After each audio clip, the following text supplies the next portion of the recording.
A powerful point of view from Mexico, jolted by a deadly earthquake today. Videos show buildings collapsing near Mexico City. People forced to take cover wherever they could find it, whether it be in restaurants or at home. After the shaking stopped, search and rescue teams quickly got to work to find survivors in the rubble.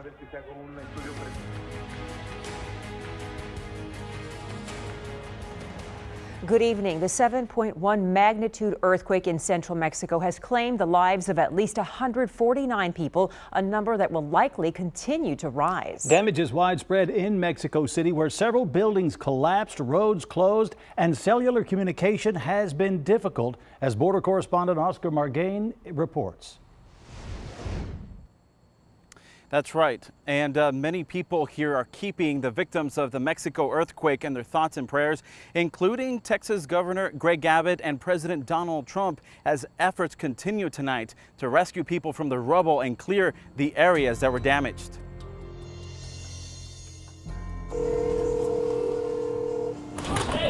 Ever since the powerful earthquake rocked Mexico City early Tuesday afternoon, Ana Velasco has been trying to get in touch with her family.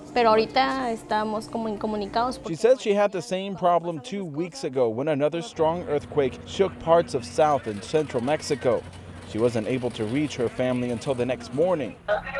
Te escucho un poco mejor. We also had trouble connecting with friends and family in Mexico.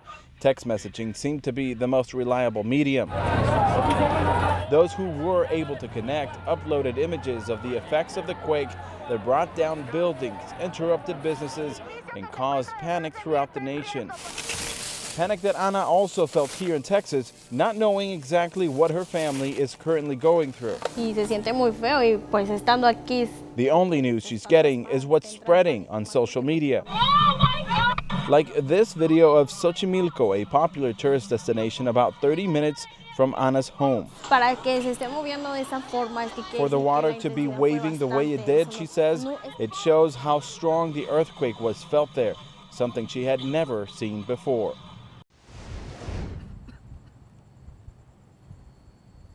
Now, earthquakes in central Mexico are very common, but few have been as strong as the ones that they felt in the last 2 weeks. And coincidentally, today marks the 32nd anniversary of one of Mexico City's deadliest earthquakes that the country had a long time and had a difficult time to recover from. In McAllen, Texas, reporting live, I'm Oscar Margain. Now back to you. All right, thank you, Oscar. Well, no doubt thousands of San Antonians have connections to Mexico City. In fact, hundreds of people fly to and from Mexico City daily. Eyewitness News reporter Phil Anaya is live for us from San Antonio International Airport, where he has spoken to some people who might not be able to catch their flights because of the earthquake. Phil.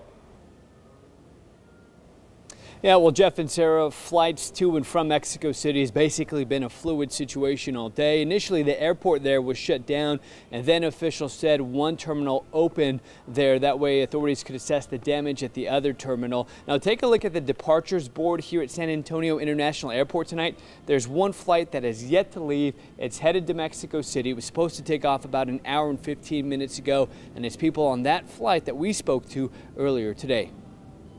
I started crying when I saw the news this afternoon, and I felt so bad. Claudia Laporta has called San Antonio home for the last 12 years, but her heart and all her family is still in Mexico City. She was headed there for a wedding that was until a 7.1 magnitude earthquake hit. But I don't know what's going to happen now. She's just one of the hundreds that fly between Mexico City and San Antonio daily. Every day we have approximately 600 people to go that fly to Mexico City.